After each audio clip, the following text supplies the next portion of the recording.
Ba'asara ma'amarot nivra ha'olam. In 10 sayings, the world was created. That's Bereshit is the first one, and then all the Vayomer Elokim that Hashem said, let there be something, and those are the other 9. And we know that the creation is made of these 10 things, these 10 sefirot, which is really those. And a person is made, when we say B'Tselem Elokim, really in this levush of Hashem, so to speak, which is the 10 sefirot, we are made in that image. We have 10 parts of ourselves, like we learn in the Patach Eliyahu Hanavi, whatever the 10 are. Now, the 10 sefirot, that looks like this, is what a person looks like. This is really what a man looks like, a head, his arms, etc. And a person is also, the world is a 10 sefirot, and also a person is 10 sefirot.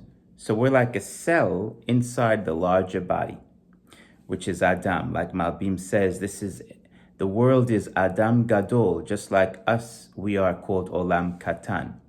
It's a big man, and we are a world inside of that, each one of us. And we are in a large man, so we are the cells of that. And we know that the 10 systems of a person are really those 10 sefirot, nervous system, circulatory system, etc. And that's why we have them. That is the 10 of us. In heaven, there's a large circulatory system, which is doing chesed. There's a large muscular system, which is doing givurah. And those 10, you see? So that's what they are. Yesod, we always say, has to do with the reproductive organs. So that would be the reproductive system. And those are the 10. Now, we might want to ask ourselves, which one am I? It's true I'm all 10. So if I'm all 10, why say which one am I? I'm all 10.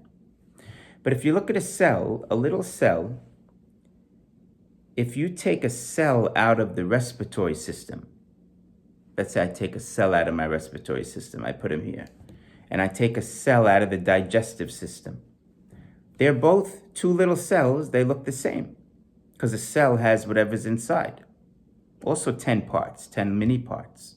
So what's the difference of him and him if they're both 10? Because one is a respiratory guy and one is a digestive guy, which means they dominate in that area of where they came from. So while it's true, me, you, and him and her, we all have 10, we're made of 10, but maybe I come out of a circulatory area or a chesed area, and maybe he comes out of another area, the nervous system area, which is the brain. Now that's true. Every person is really one sefirah in general, besides being 10 altogether. So which one am I? Everyone should want to know that. Now, we don't pick it. It can't be based on your behavior because it's who you are. And when's the beginning of who you are? It has to be birth. So we're back to the birthday. That's why it was important to understand about the birthday, and in particular the solar birthday. The solar birthday, included with the lunar birthday, is going to determine what a person is, and that is the study. When people say they study the astrology and all these sciences, it is to come to that conclusion. Who are you? Which sefirah are you? And that will be your dominating temperament or behavior. Of course, environment influences behavior, we know that. That's why this is more of your temperament, who you are. Environment doesn't change that. You just develop in your environment, but you're still always your sefirah that you were born as dominating. You're still all the others, but everyone dominates in one, and that will be their character in some way.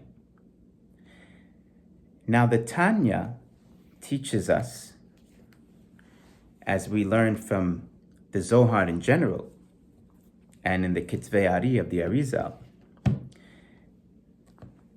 that a person is made up of 4 elements.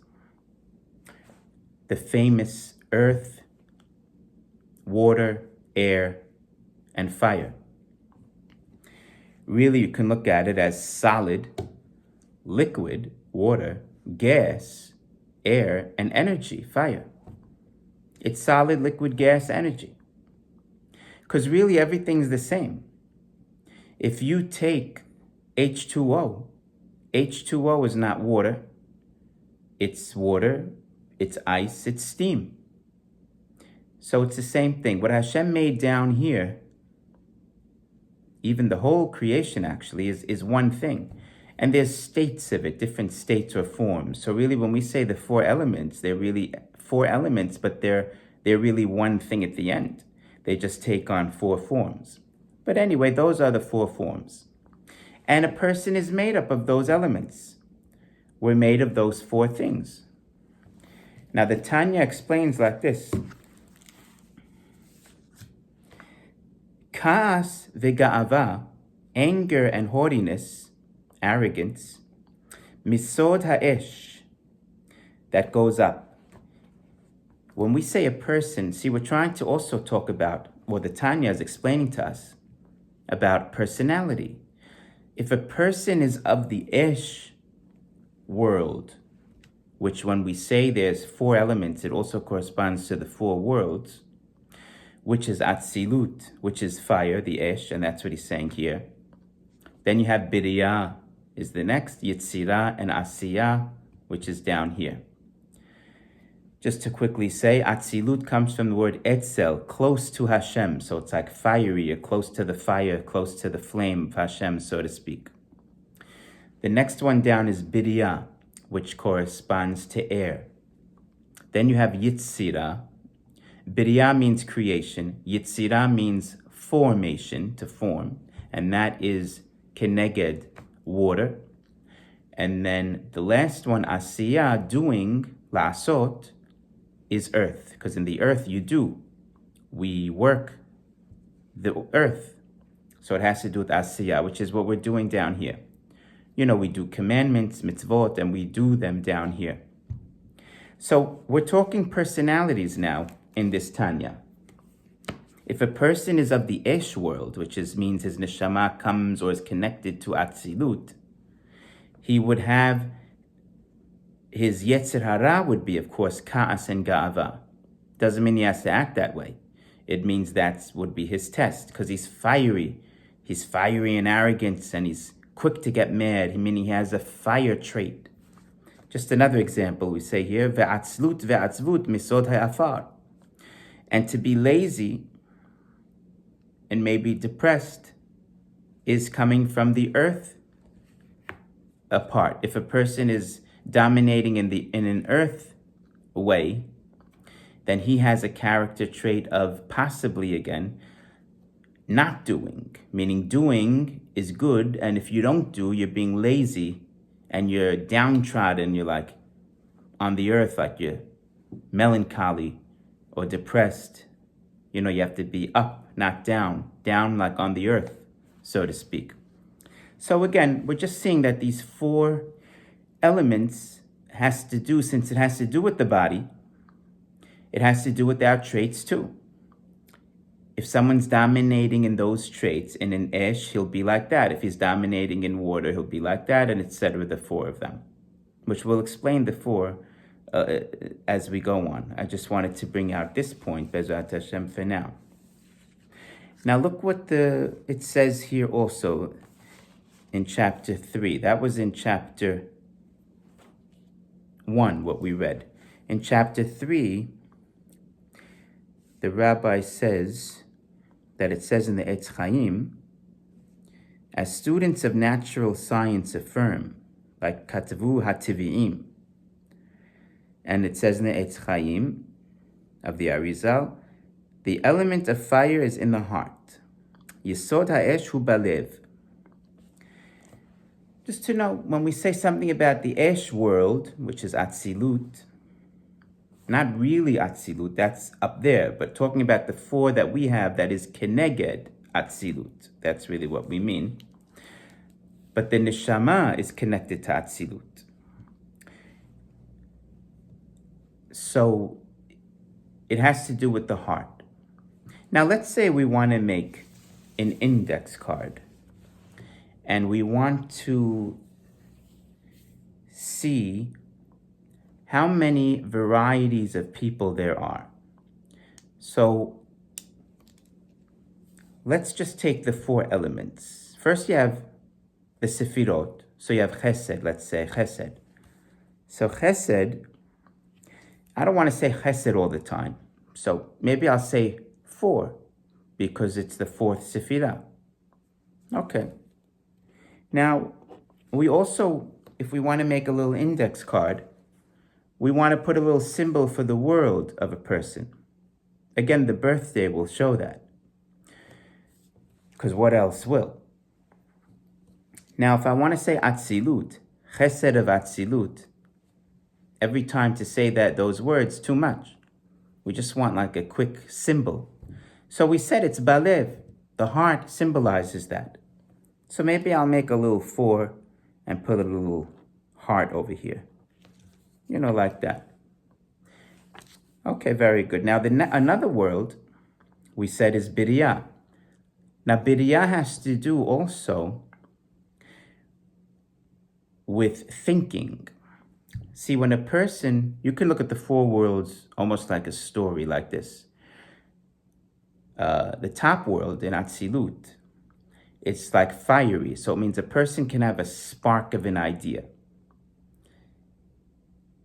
And emotional, like a heart. But as far as ideas, a spark of an idea. But then you have to take that spark and work it out.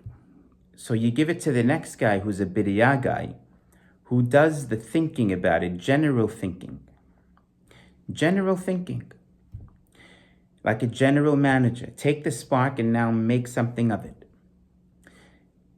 Now he'll take it and give it to the next guy who's a Yetzirah guy, who's going to do and take care of the detail aspects of this project. He's the detail manager, also a manager thinking. And then he gives it to the last guy who's the Asiyah, the doer, like we said, La'asot. And he actually is like the construction worker who's out there getting it done. So you have a spark of an idea, general thinking, detail thinking, and then the doing. So you need all 4 really for a project. And the words even say that, because Atzilut is again like next to Hashem, we said Etzel, so you're filled with spark and fire in that sense. Great ideas come to you. And Biriyah is general creation, so it's like general creating in your mind. While Yetzirah is forming. When you form, it's like putting the details together. You're going to form it. So it's a great word, Yetzirah. That's why these are the words. And then Asiyah is to do. So those are the 4 worlds in a sense. And people are divided into those 4 areas as what their dominating personality is. So let's say we want to make symbols for them. So let's put a heart, because the Tanya said the heart. Now for the thinking, you could think of Yitzchak that he was Lasuach Basadeh, thinking in the field. In Chassidut, they go to the field, especially in Breslov, and they meditate. It's supposed to be doing what Yitzchak did. So let's put a leaf, like a tree or a leaf, as a symbol for that. Okay, however a leaf looks, just make one like this. And let's say we'll just go with the 10th Sefirah, which is Malchut. Okay, so you have 10 of a leaf, and then you can make 10 of detail. Now, usually a diamond cutter has to be very detailed, because you have to be detailed to be a diamond cutter. It's a great illustration. Also, a diamond, you see it in all its facets. So it's like all the details of it you have to notice, and you notice them. It also gives off detail. A diamond, a real diamond, a gem. So maybe we'll say that is like a symbol. And then you have asiyah, doing. Like we said, earth. So what do you do in the earth? You dig the earth. What do you dig the earth? With a shovel. So maybe we'll make a shovel. Okay, however a shovel looks. So basically, if I want to make index cards, I would have 1 through 10, and the heart and the leaf and the diamond and the shovel. So I could make myself little cards like this, 10, 10, 10, 10. But the truth is, someone already did it. Someone already made them. You have a heart, the clubs, which is a leaf. It's a leaf. The diamond, and the shovel is a spade. 1 through 10. What do you think these cards are? Forget what people do with the cards today. The card system is really a system of Torah and the Etz Chaim at the end. Who would ever think such a thing? Imagine that. It's just a systematized number system with the 4 worlds. Then you have the picture cards, which is the Jack, Queen, Kings, which represent the 12 tribes, because they were the 12 princes. And they do represent that. You'll notice that there's 4 suits, and they encamped in the 4 places in Bimidbar, north, south, east, west. So they were divided into 4 suits, 3, 3, 3, 3. So it does represent that.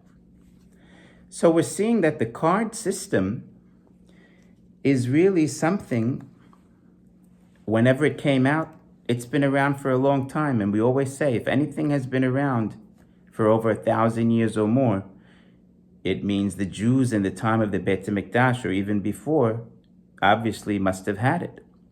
It's just the exile made all these things go around the world, and we don't realize that it's a system that we have.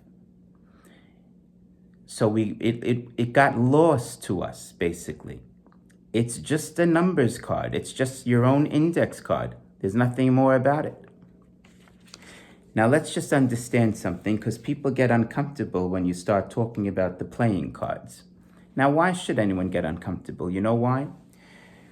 Because a very great rabbi, and he's not the only one. This is just, I know one that they talk about recorded. Rav Levi Yitzchak of Berdichev.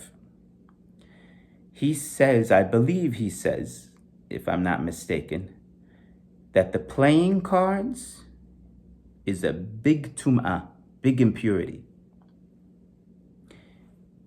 So what are we going to say about that? So let's think about this for a second. Let's see what the rabbi is talking about.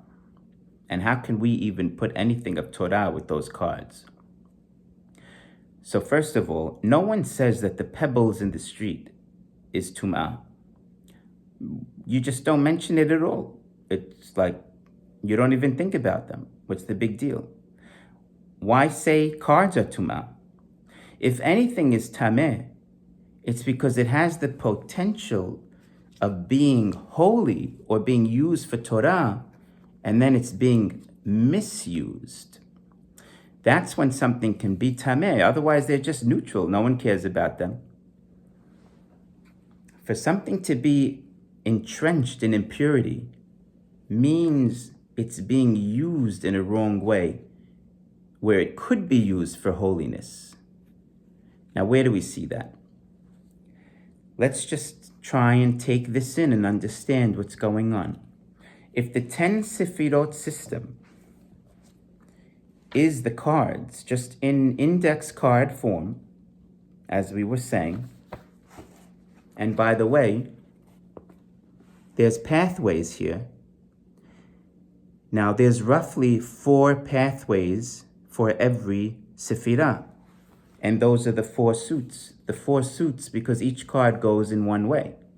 Which, by the way, provides the algorithm for the DNA code. The Etz Chaim with the pathways, with the understanding of the card system, provides the algorithm for the secret code where we turn ACGT into Hebrew letters without explaining how.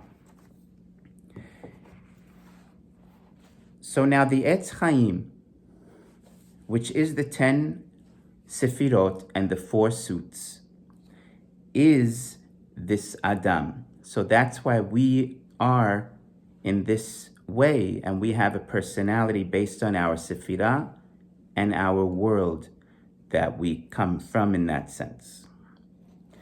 Now I'll show you something else, something that is also a system that has been around for at least 1,000 years, maybe more. We just don't know how long. So it means it's a system that's been out there. And that is this. This may look a little strange. It's the calendar page that links the solar days, calendar days, to playing cards. Now this is a systematized sheet. This you can get anywhere in the internet. I didn't make this up. This is something that has been used for many, many centuries. Now it's true, whether we used it or not, the Jews, that's another story. We always believe that something to do with the solar calendar is not for us, but I'm just showing us now how it really is our material. And while different people and the non-Jewish world uses them, ever since the exile, again, we lost things, and it did go around. But it's time for us to take them back and realize the system that's involved in it. Now you'll see here that it starts with spades, which is Asiyah, and with the king, which is the lower one, the higher one, and going down. So there's a system involved. And whatever it is, you see there's a system involved in it, which is really taking the Sefirot and going down in a system from beginning to end. So that's not made up, that's just going from beginning to end. So it's a system. Anything systematized means something. And it means the person's birthday now shows which card you are. So you're a this, or another person is a that, etc. And that would show what you are. And that would mean you're a circulatory person or a respiratory person, etc. Because it's the 10 systems. And then which world, which type of personality are you in the 4 worlds aspect. Now, just to finish what I was saying about the Tum'ah, why would the rabbi say it's Tameh, these cards? Because what is cards really? It's the Etz Chaim, which shows Hashgacha. Hashgacha, that Hashem runs everything. The cards are supposed to teach us Hashgacha in its pure way. But what did people use it for? And what are they using it for even till today? Casinos, card games, which is what? Random. What's a casino all about? Random. Chance. See which card you're going to get. See if you win. As though there's no hashgacha. Cards have become something to use to, God forbid, to deny hashgacha. To show Hashem there is no Hashem chas v'shalom even to say. Cards is like the thing that shows chance runs this place. And that's why the cards became very tameh, because it's filled with the sitra achra. Not in it, it's just a card with a number and a suit. Not it. The people using it have brought the tum'ah in. It's how it's being used that's wrong. But we can, so to speak, purify the cards by bringing back the original understanding back to Torah. It's nothing more than a number system. Make your own. Make your own index card if you're happy. But it's still the same. What's the difference? So someone else made it for you. Spade, earth. Of course, it goes together. Hearts, the rabbi said hearts in the Tanya. Of course. It's just 1 through 10 and the 4 suits, which is about a personality. And you see that people, whether they have the information right or wrong, you'll see people who attempt to explain a person's personality, they use the cards. So where's that coming from? It's coming from this idea. Now, whether people know what they're talking about or not is another story, but the idea of it is true. And it originates from us, from our teaching, from Abraham Avinu of the Etz HaChaim, or from Adam HaRishon, or from the beginning of time, where we learned about the 10 Sefirot. It's our system. And now we understand, again, what a birthday means. Coming back to that birthday. And one more closing point. What is possible, besides finding a person's birthday on the 10 Sefirot, just to pinpoint you somewhere, there is a study that can also make a pathway. How do you know which suit goes where? Up, down, left, or right? There's a way to know. But the fun of that is, you see connections in families. Let's say you have a child who's this pathway, and you have a mother who's from here to here. So now you have the son here, and he connects to the mother at one spot, as opposed to other family members down here. Now, what I've seen in counseling people for over 10 years in this, and doing family dynamics and family counseling with this, one husband told me that his wife, the wife wasn't there for the meeting. After I showed them the family tree and family dynamic, how they're all going in different pathways and who's touching who, the husband, all of a sudden he got very serious. And I've seen this many times. I'm just giving this example.